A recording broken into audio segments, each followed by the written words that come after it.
presento al doctor Juan Luis Martín, que es decano de la Facultad de Psicología y también director de una maestría de intervención psicológica en el desarrollo y la educación. En la Universidad Europea del Atlántico, que está en Santander, España, en Cantabria, y como saben es una de las universidades con las que tenemos beca, un convenio de colaboración que incluye, entre otras cosas, que hay una beca de gratuidad, es decir, los alumnos de segundo de bachillerato que tengan más de 7 pueden optar. De hecho tenemos a Leonardo este año allí haciendo que Ingeniería de Sistemas. Estuvimos con él en Navidad y también con el rector, el doctor Rubén Calderón, el día 28 de diciembre estuvimos Fran y yo, y está muy contento.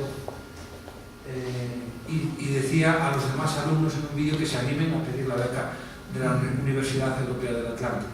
Una bonita ciudad para vivir, decía él, y además pues una universidad joven que está naciendo con mucho impulso. Muchísimas gracias a Marisa, que es la representante de FUNIVER y la Universidad Europea del Atlántico en Colombia, y a ti, y adelante. Gracias. Y yo para verte me cambio. Perfecto, porque si les parece me pondré ahí delante y así estoy un poquito más cerca de ustedes, que me gusta tener contacto con el público. Parece que las mesas son un poco más frías, sinceramente. Bueno, buenas tardes, buenas noches. Es un placer para mí estar hoy aquí compartiendo con todos ustedes, bueno, pues algunas experiencias en las que venimos trabajando últimamente desde mi equipo de investigación. Quiero dar las gracias, por supuesto, al centro, al colegio, que desde luego ha puesto mucho interés en que este acto pues, se celebre, ¿verdad?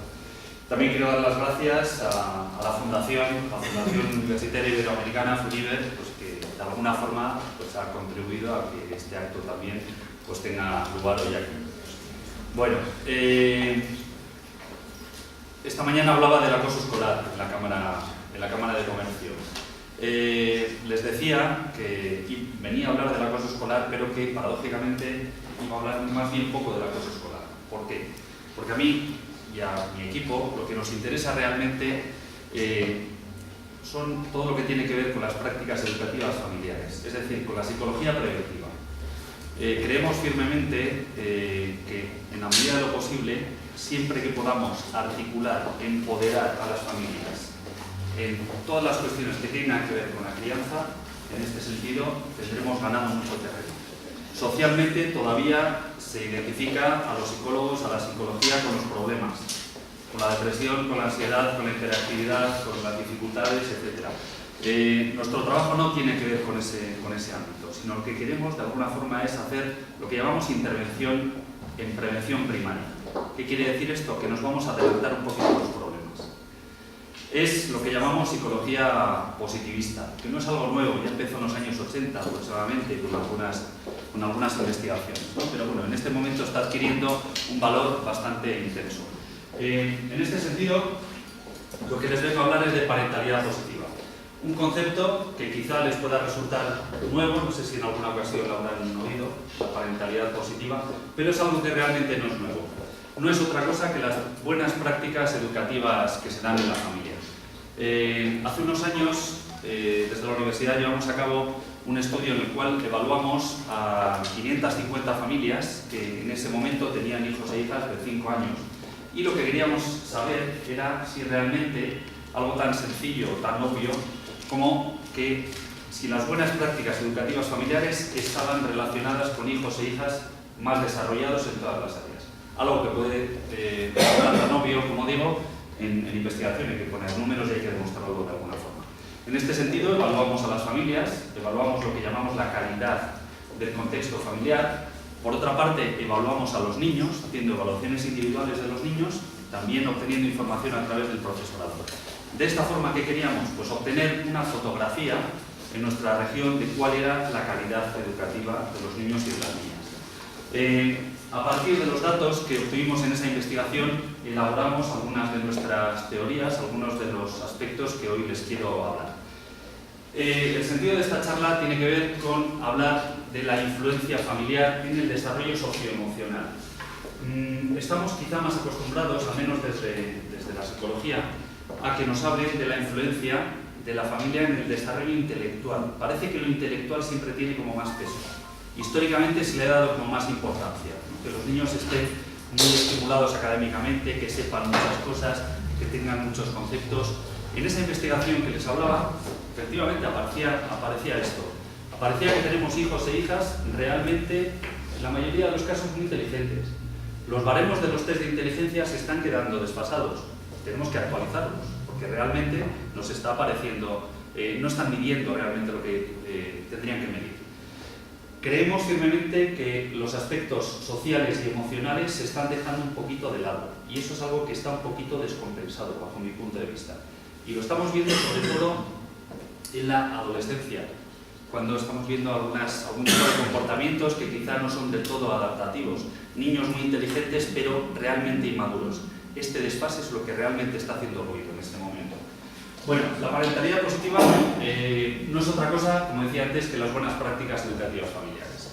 En este sentido, el Consejo de Ministros de la Unión Europea emite la recomendación 19, que lo que hace es instar a los miembros de la Unión Europea a que potencien políticas de parentalidad positiva. ¿Por qué? Pues porque realmente se está viendo que la intervención primaria tiene mucho efecto. Y por otra parte, los estados también se están ahorrando dinero.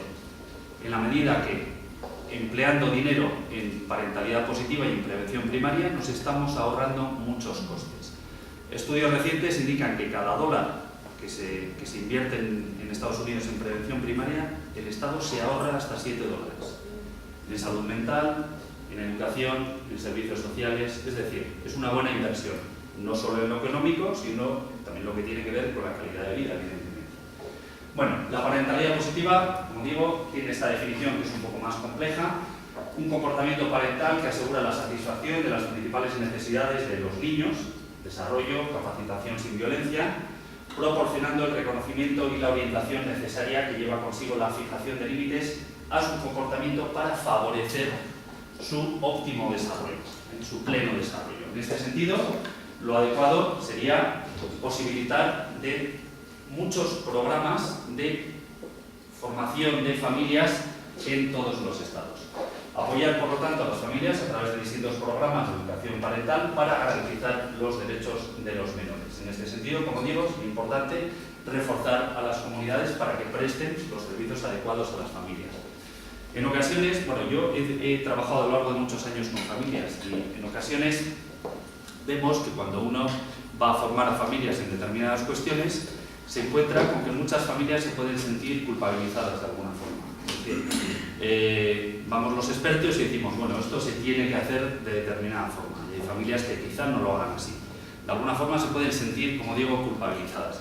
Lejos de culpabilizar a las familias, lo que tenemos que hacer los profesionales es ofrecer las herramientas necesarias para que ejerzan la crianza de una forma absolutamente libre y de una forma absolutamente responsable. Bueno.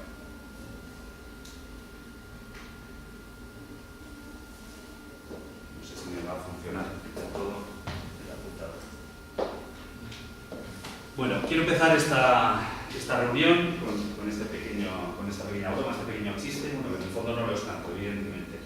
Dice un viandante, perdone, pero su niño está cortando las piernas a los viandantes con la motosierra, debería quitársela, que dice el padre, y que sea un frustrado toda la vida ni lo sueñe. Bueno, ¿qué nos está indicando esta viñeta?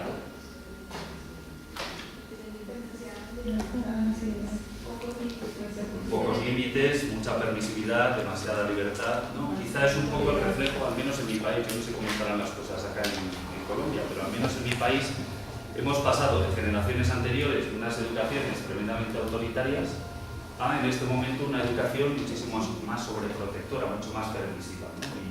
Y bueno, esto realmente es un problema. Ni lo de antes era bueno, ni lo de ahora es bueno, pero parece que vivimos en una sociedad de contrastes, ¿no? Donde nos pasamos de 0 a 100 de una forma muy rápida, ¿no? Bueno, hablaré un poco más adelante de los estilos educativos porque me parece algo realmente importante que influye mucho en el desarrollo social y emocional de los niños. ¿Cuáles son las variables que deben considerar las familias para potenciar un desarrollo psicológico sano, al menos en el apartado emocional? Bueno, pues son 14 variables que les quiero presentar. Por una parte, el interés de padres y madres en que los niños se relacionen con otros niños, la existencia de normas y límites, promoción del pensamiento crítico, estimulación de la autonomía, estimulación de la autoestima, también está relacionada una con otra, pautas de comunicación eficaces, promoción del apego o de la vinculación afectiva como aspecto fundamental en el desarrollo emocional.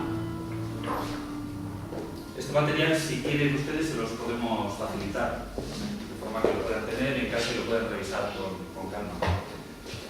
También la regulación emocional y la expresividad, el hecho de expresar los sentimientos y las emociones, las relaciones positivas entre hermanos, es decir, las relaciones fraternas como base del desarrollo también emocional, la frustración óptima, los estilos educativos y el control parental, la coherencia educativa, la promoción de la educación sexual y la transmisión de los valores éticos universales.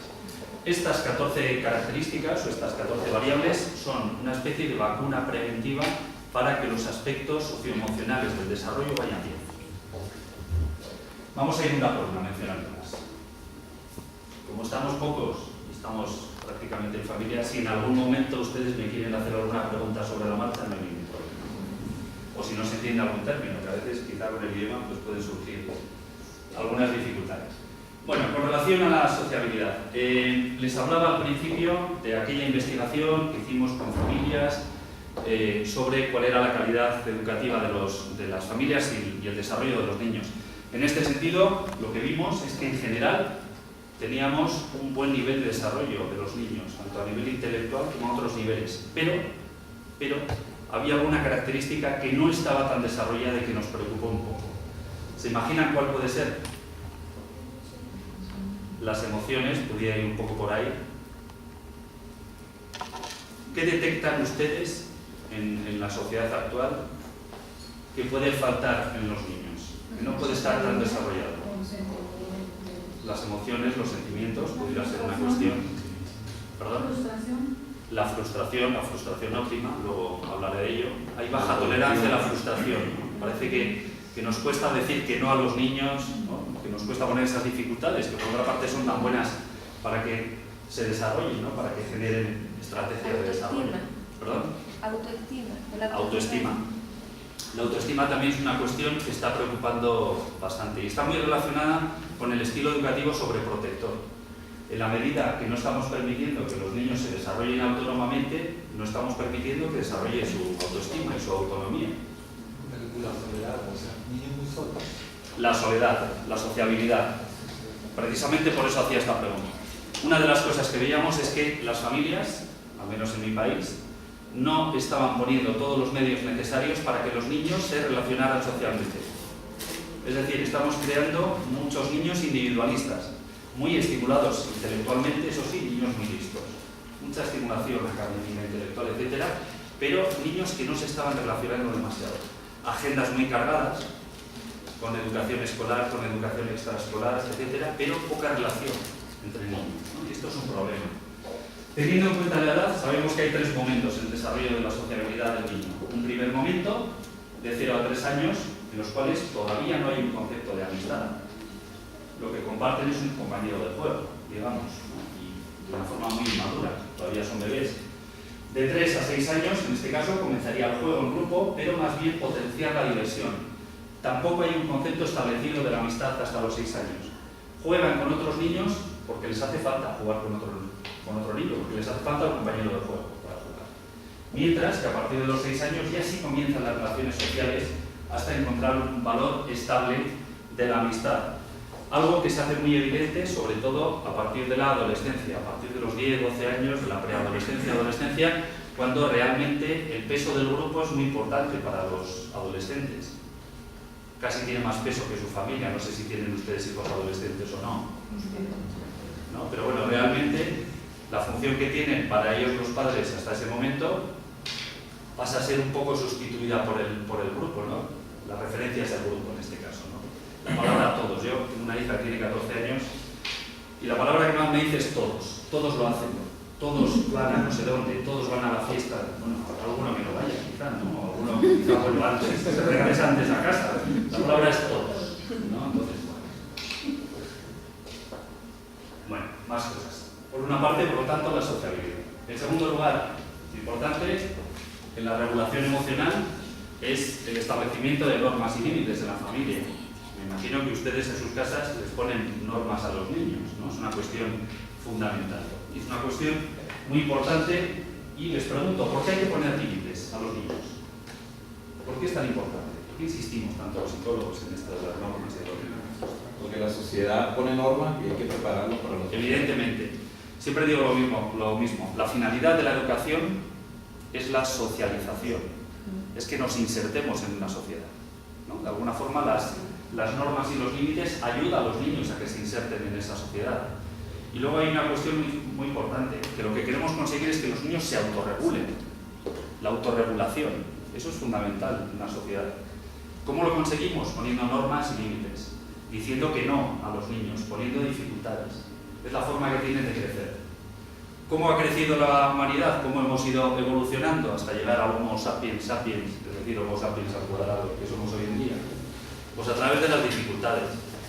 Eso es así, no hay otra opción.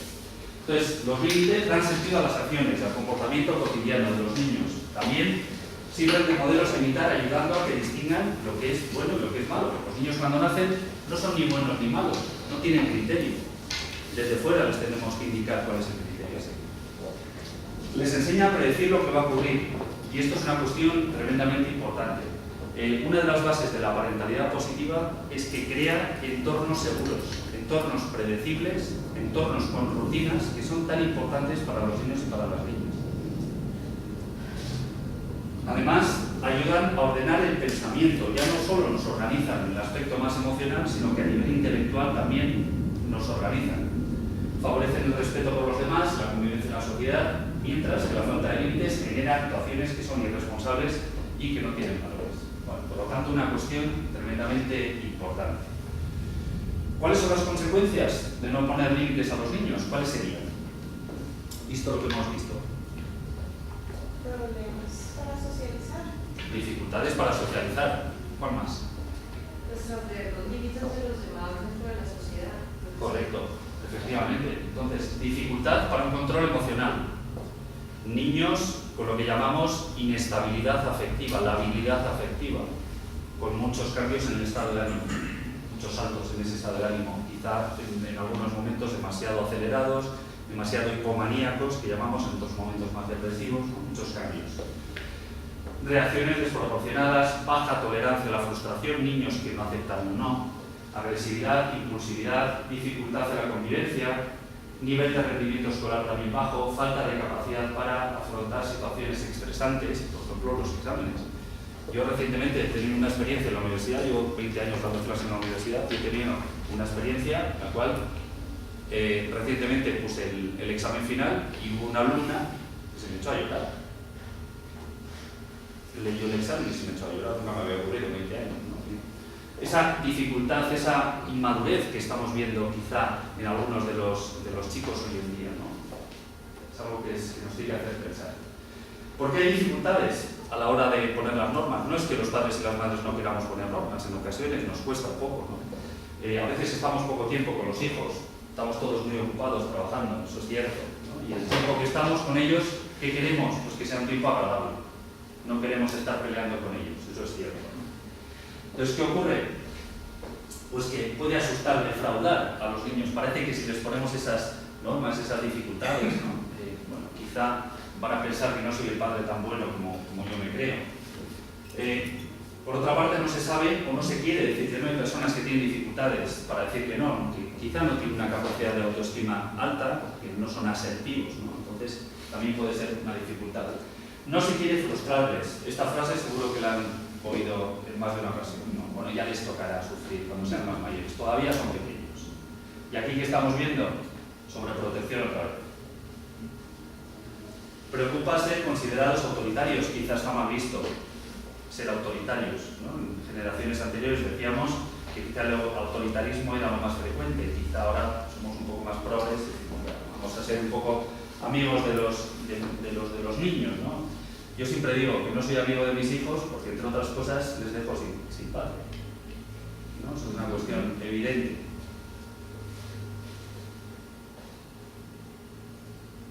no se quiere que sufran lo que sufrieron otras generaciones, quizá. Se compensa la falta de tiempo y dedicación, como decía antes, con una actitud más indulgente. Se tiene miedo al conflicto, a las malas caras. Puede parecer que se actúa con egoísmo si se imponen algunos... Perdón, que esto no me va de todo bien. Se actúa con egoísmo si se imponen normas que faciliten la vida cotidiana, ¿no? Serían razones por las cuales pues, a veces tenemos ciertas dificultades a la hora de poner las normas y los límites. Bueno, tercera variable, en este caso, promoción del pensamiento crítico. ¿Qué es el pensamiento crítico? Pues un pensamiento mucho más independiente, que los niños tengan su propio pensamiento, y eso es una cuestión adecuada. Padres y madres que promueven la autonomía intelectual y conductual tienen hijos mucho más individualizados, con un menor ajuste social y con una mayor competencia social. Esto es cierto. ¿Cuándo es el momento en el desarrollo que vemos que los niños empiezan a pensar más por su cuenta?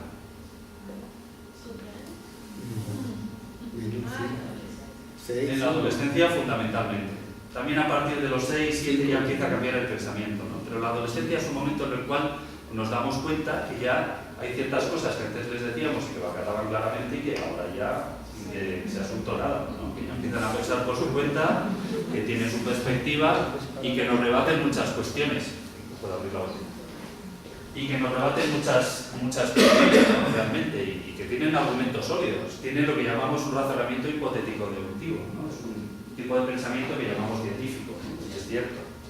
Cada vez van siendo más competentes en este aspecto, ¿no? Bueno, hay una cuestión que quiero distinguir. Les pongo aquí el control conductual. El control conductual es algo positivo en psicología, mientras que lo que es negativo es el control psicológico. El control psicológico son estas situaciones que en ocasiones hacemos los padres y las madres, en los cuales practicamos la inducción de culpa en el niño, les hacemos sentir, les manipulamos un poco emocionalmente.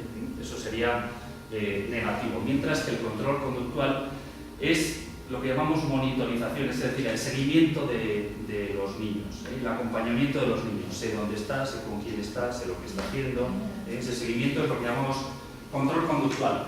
Y en este caso estaría basado en el establecimiento de límites y estaría asociado también a menos problemas de ajuste, mientras que el control psicológico está relacionado a muchos más problemas emocionales, sobre todo problemas de ansiedad, problemas de depresión, etc. ¿De acuerdo? Bueno, cuarta característica sería la promoción de la autonomía. ¿Queremos tener hijos autónomos? Evidentemente, queremos tener hijos autónomos, ¿no? Es una cuestión fundamental. ¿Cuáles serían los hábitos de autonomía? Desde pequeños, y es importante plantearlo desde que prácticamente los niños pueden empezar a hacer cosas, que es cuando andan, y les encargamos algunas responsabilidades. En este caso, autocuidado, aseo, alimentación, sería hábitos de autonomía, hábitos de sueño. A dormir se aprende. A dormir se aprende, ¿no? Siempre y cuando demos una serie de pautas adecuadas, ¿no? Llevamos muchos años trabajando estos temas con las familias y no se pueden hacer ustedes a la idea lo que hacen las familias con tal de que los niños duerman, ¿no? En el pino, duermen en el suelo con ellos, en fin, hacen multitud de cuestiones que, bueno, realmente igual tenemos que simplificar un poco las cuestiones, ¿no?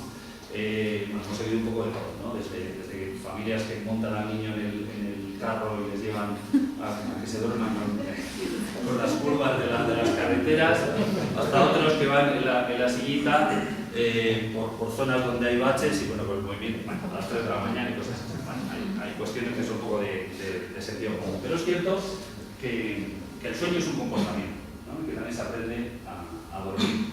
El desarrollo psicomotor también sería una de las autonomía, la comunicación, las habilidades sociales, la salud, la seguridad personal, el establecimiento de horarios, de cumplimiento de tareas, la vida familiar, las tareas domésticas, la convivencia, los hábitos de alimentación, igualmente. Como ustedes saben, los niños manipulan mucho a sus padres a través de la comida. Esto es un hecho, ¿no? Les hacen mucho chantaje, ¿no? Pues ahora no como, ahora los padres, lógicamente, pues es una cuestión del tema de la alimentación que nos preocupa y a veces cedemos un poquito al chantaje. Bueno, con relación a la autonomía. ¿Qué supone adquirir unos hábitos de autonomía? Pues que ayuda a los hijos a ser adultos independientes a largo plazo. Estamos pensando en a largo plazo. Además, ayuda a afrontar distintas situaciones de una forma mucho más adaptada. Ayuda a tener una mayor autoestima, luego hablaremos de la autoestima, a ser menos inseguros, en general, a estar mucho más adaptados a la sociedad. Por lo tanto, la autonomía es algo fundamental. Además, acciones para potenciar la autonomía. ¿Cómo podemos potenciar la autonomía de los hijos? Pues en primer lugar, siendo coherentes entre lo que hacemos y lo que decimos, entre lo que hacemos y lo que les pedimos. Además, permitiendo la autonomía, es decir, difícilmente voy a conseguir un hijo autónomo si le tengo pegado a mis pantalones, ¿no? Tenemos que favorecer que haya esa autonomía. Practicando la frustración óptima. ¿Qué quiere decir la frustración óptima? Son pequeñas dificultades que podemos poner a los hijos y a las hijas para que vayan creciendo. No darles todo hecho. Pequeñas dificultades, por eso hablamos de óptima. Porque si las dificultades son muy grandes, ya no es óptima. Entonces lo dejamos solo en frustración. Y eso no es positivo. ¿Qué sería una frustración óptima? O sea, ¿qué sería una dificultad óptima para un niño, por ejemplo, de 7 años en el caso de niño? ¿Cómo lo mides? ¿Cómo sabes? Sabiendo, en primer lugar, sabiendo cuáles son las capacidades que el niño tiene. Claro, cada niño es distinto. Entonces partimos de que, bueno, pues que cada uno tiene un nivel de desarrollo. Entonces, en este sentido, seguro que usted conoce perfectamente a su hijo y lo que tiene que hacer es ir adaptando esas pequeñas dificultades para que poco a poco no le facilitemos el camino totalmente, no le quitemos las piedras del camino totalmente. Hay un dicho que dice que no tenemos que preparar el camino para el niño, sino al niño para el camino, ¿no? Eso es claro, ¿no? Entonces es muy importante el concepto de frustración, ¿no? Enseñar a respetar el no. Enseñar a respetar el no. Para que los adolescentes aprendan a no ceder al chantaje del grupo, a decir que no, por ejemplo, en las cuestiones de los consumos, etc., tienen que haber oído muchos noes. Eso es una cuestión importante, ¿no? A partir del año, sobre todo, empezamos a decir que no a los niños, ¿no? Coincide con el desarrollo psicomotor. Cuando ya empiezan a andar, empiezan a toquetear todo, ¿no? Cuando las cosas en las casas suben a las estanterías de arriba, pues empiezan a tirar todo, empezamos a decir que no a todo, ¿no? No a esto, no a lo otro. ¿Qué conseguimos? Que el niño nos acabe diciendo que no a nosotros. Y esto ocurre aproximadamente un año más tarde. Sobre los 2 años es la etapa que el niño empieza a decir que no a todo. ¿Por qué? Porque nos lo ha oído. Y se da cuenta del poder que tiene el no. Y es importante a medio plazo. Bueno, la autonomía, la autoestima, en este caso, está bastante relacionado y creo que usted decía antes, nos hablaba antes de la autoestima, que quizás en las generaciones actuales estamos viendo niños con poca autoestima, con baja tolerancia a la frustración. Es cierto, ya tenemos que reflexionar un poquito. Elogiar y no ridiculizar es una cuestión importante para potenciar la autoestima. Tampoco vamos a abusar del elogio. Tampoco se trata todo el rato que estemos premiando a los niños, ¿no? De alguna forma tendremos que compensar.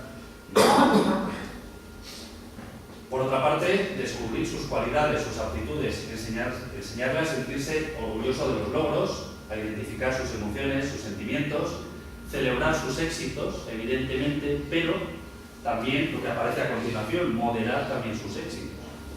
Es decir, les vamos a premiar, pero tampoco nos pasemos.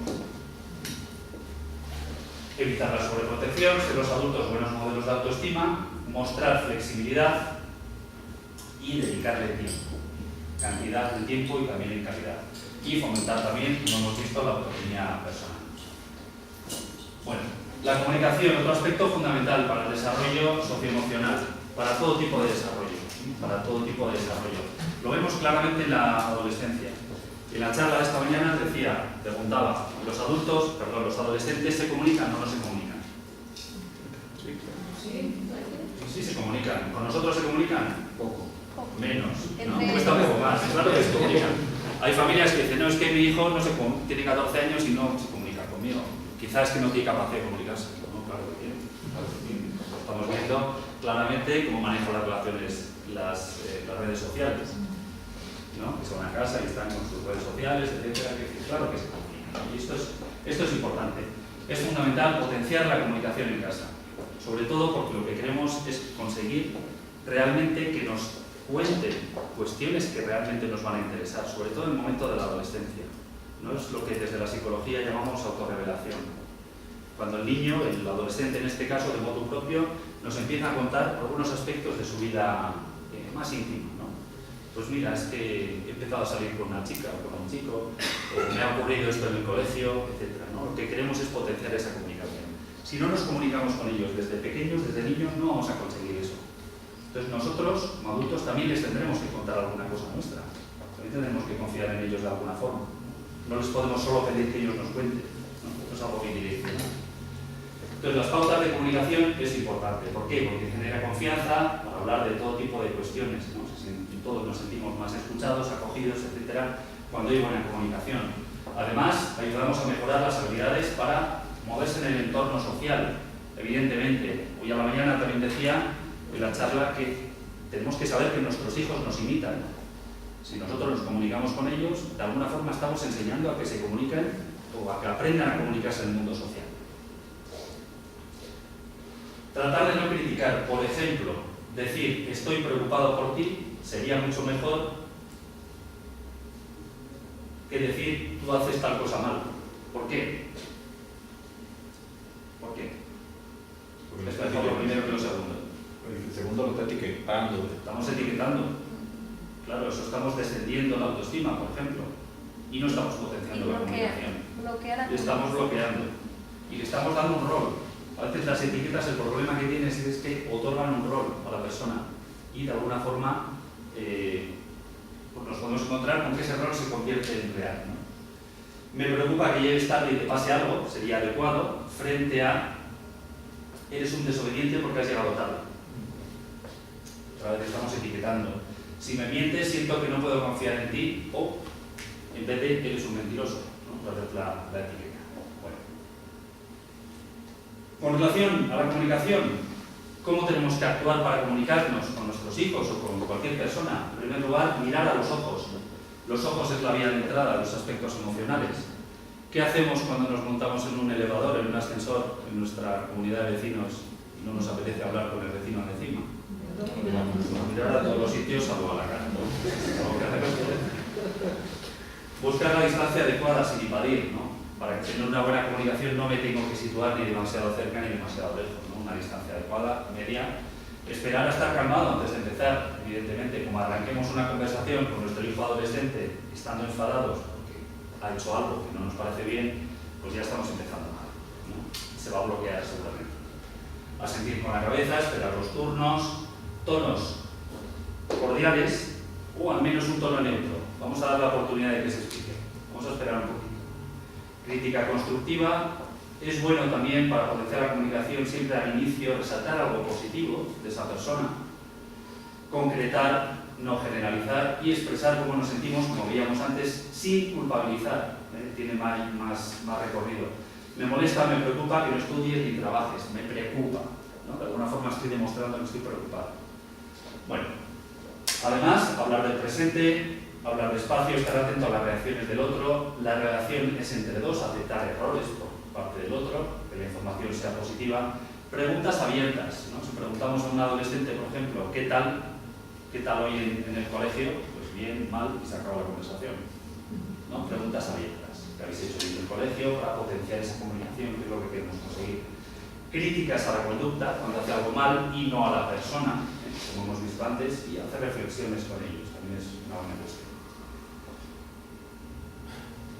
Bueno, séptima variable, promoción del apego, algo tan importante como la vinculación afectiva para que nuestros hijos se desarrollen social y emocionalmente.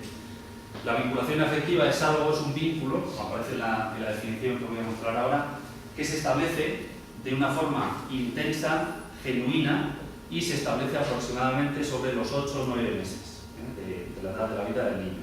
Y es uno de los rasgos fundamentales, uno de los aspectos fundamentales en el desarrollo posterior de la personalidad. Los niños con apegos inseguros, que en ese momento de la vida no han tenido una vinculación afectiva, tienen problemas psicológicos muy claros. Lo vemos sobre todo en el caso de los niños adoptados que proceden de instituciones en las cuales pues, se les ha tratado de una forma que roza el maltrato. He visto en alguna ocasión familias que han adoptado niños que proceden de orfanatos pues, de Rusia, de China, etcétera, donde no ha habido una relación afectiva y muestran un repertorio de conductas patológicas muy claras, ¿no? Entonces, la vinculación afectiva es fundamental, es muy importante. la base, como digo, de la personalidad. ¿Cuáles son los factores principales del apego? ¿Por qué nos apegamos como especie humana?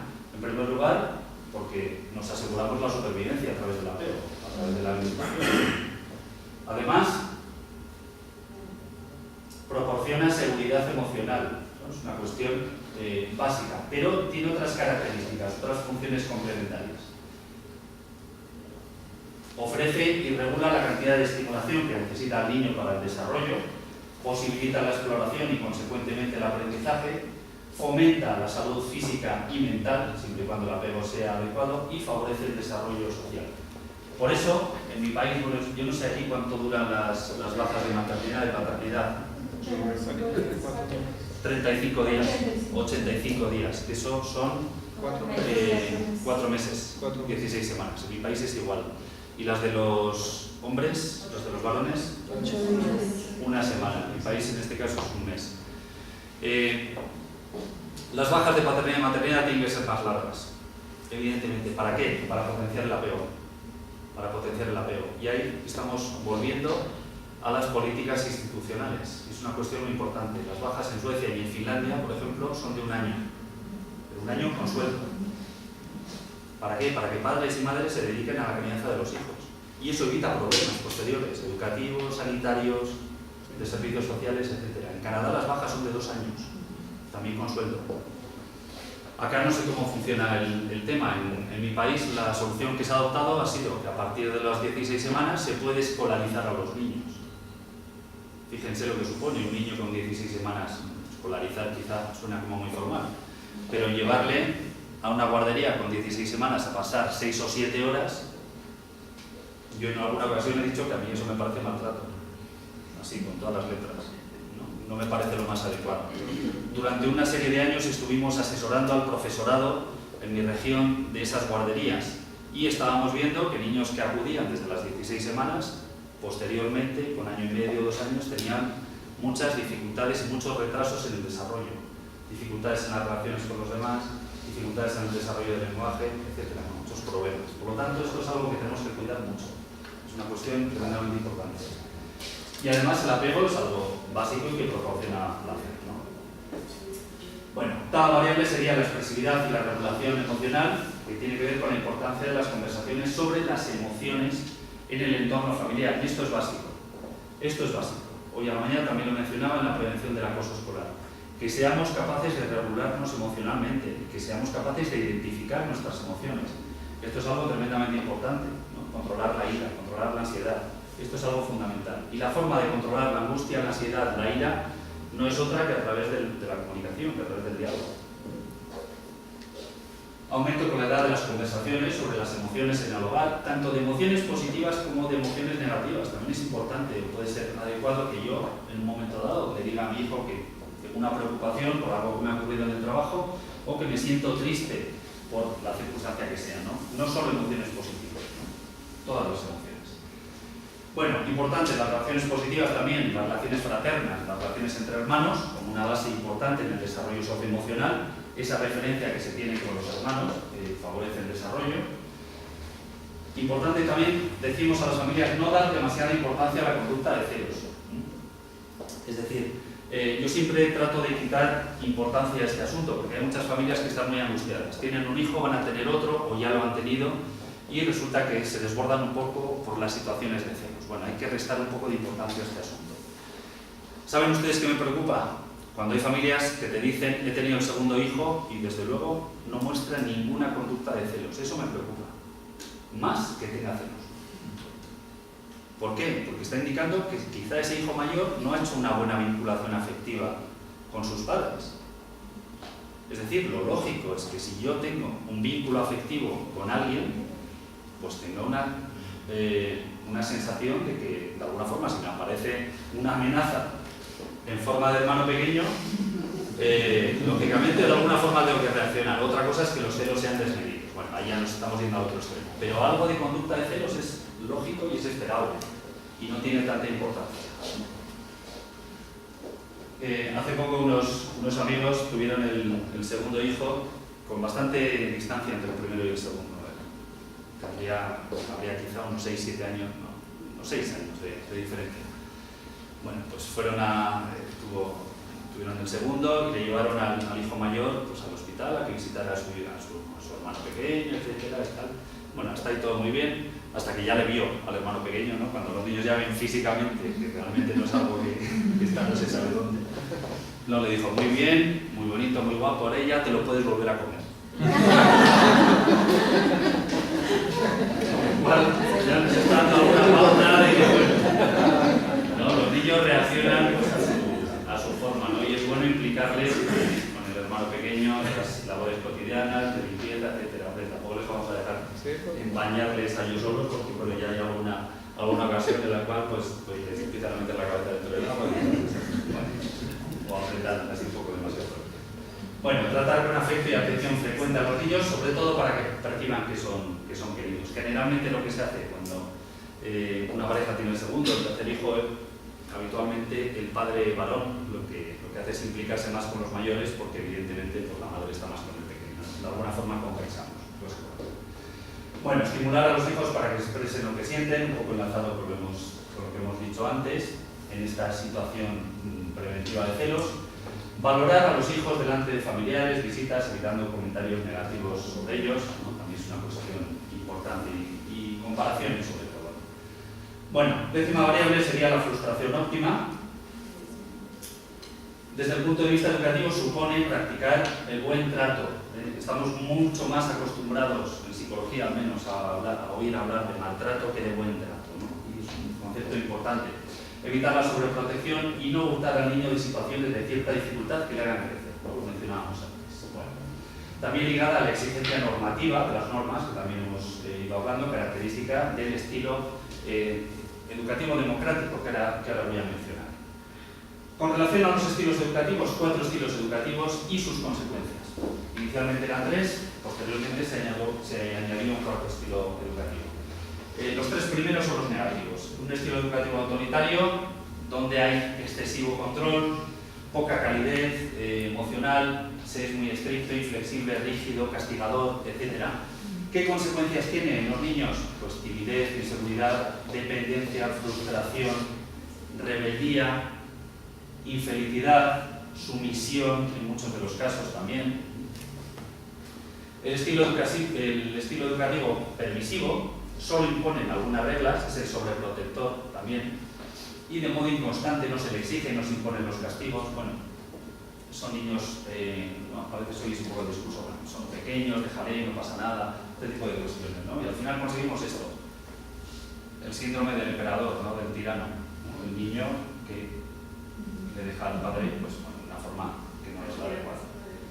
El estilo educativo indiferente, un estilo educativo en el cual no se preocupan por los hijos, priorizan el trabajo, la socialización, la pareja, no tienen tiempo para los hijos. No hay premios, no hay castigos, no hay nada. Los niños hagan bien las cosas o hagan mal, no tienen consecuencias, ¿no? Entonces no hay un criterio educativo claro. Los niños crecen un poco sin esos criterios educativos. ¿Y qué nos encontramos? Pues bajas autoestimas, sentimientos de soledad, depresión, bajo rendimiento académico, fracaso escolar, incluso en muchas ocasiones implicación en actos violentos, etc., ¿no? En acciones predelictivas cuando ya son más mayores. Bajo mi punto de vista, es el más perverso de todos. Este es el más frecuente en la sociedad actual y este es el más perverso, que puede provocar mayor patología. Mientras que el democrático, que es el que hace todas las familias cuando hablas con ellas, evidentemente, que hacemos todo, que se ejerce control sobre los hijos y se les da confianza para poder expresarse y plantar reglas, ¿no? Buena comunicación, etc. Aquí, ¿qué conseguimos? Pues buenas autoestimas, seguridad, estabilidad, liderazgo, asertividad, expresividad, bueno, pues todo características positivas. Bueno, con relación a la coherencia educativa, importante que los 2 miembros de la pareja, a la medida que haya 2 miembros de la pareja, mantengan una coherencia educativa. Eso es algo importante, ¿no? Y los niños enseguida detectan lo que consiguen con un padre y lo que consiguen con el otro, ¿no? Lo que no consiguen con uno, inmediatamente van del otro, porque saben que van a conseguir. Bueno, importante esta coherencia educativa, incluso en las situaciones familiares de ruptura, ¿no? de divorcio, ¿no? Sería adecuado que los 2 ex miembros de la pareja mantuvieran una coherencia educativa en este sentido. Bueno, también una cuestión que aparece aquí y que es importante. esta circunstancia de la coherencia educativa tiene que ser compatible con las diferencias de personalidad. Es cierto, cuando hay más de un hijo, hay cuestiones que no sirven con uno y que sí sirven con otro, quizá, ¿no? Hay estrategias, las personas que estén aquí que tengan más de un hijo lo habrán visto, ¿no? Hay estrategias que sí sirven con uno y que resultan con otro no. Bueno, de alguna forma, el estilo educativo de base tiene que ser el mismo, pero quizá la articulación de estrategias pues puede cambiar. Bueno, promoción de la educación sexual, pues como todos sabemos, la educación sexual en la familia sigue siendo un tema tabú, pero es una cuestión que todos tenemos que hacer un esfuerzo por tratar, porque realmente tiene efectos preventivos muy importantes, ¿no? Y para ello tenemos que basarnos un poco en la confianza que tenemos y en la comunicación con los hijos. Estamos hablando de prevención de enfermedades de transmisión sexual, estamos hablando de prevención de embarazos no deseados, por lo tanto es una cuestión tremendamente importante, ¿no?, de salud. Y por último, transmisión de valores éticos universales, ¿no? Y en este sentido, un poco a modo de resumen también, padres y madres coherentes que ofrecen referencias claras, normativa clara, que ofrecen afecto, que son críticos, que plantean conflictos, de alguna forma, conflictos intelectuales, que ponen a los niños un poco en esas dificultades intelectuales para que piensen por su cuenta, ¿no?, como veíamos al principio con el pensamiento crítico, que a la vez también son flexibles, es decir, se puede poner una normativa, pero de vez en cuando, como soy un poco flexible, esa norma se puede regular de alguna forma. Que facilitan la autoestima, que son conscientes y no delegan las responsabilidades educativas en el centro educativo o en otras personas. Y que toleran la oposición en ocasiones de los hijos y que sobre todo favorecen esa comunicación. Bueno. Muchísimas gracias por su atención. Pues cuestiones, si alguien quiere comentar, hacer algún comentario, reflexión, inquietud, pues a su disposición. Ese síndrome del niño esperador, ¿a qué edad se empieza a ver? O sea, aunque se pueda decir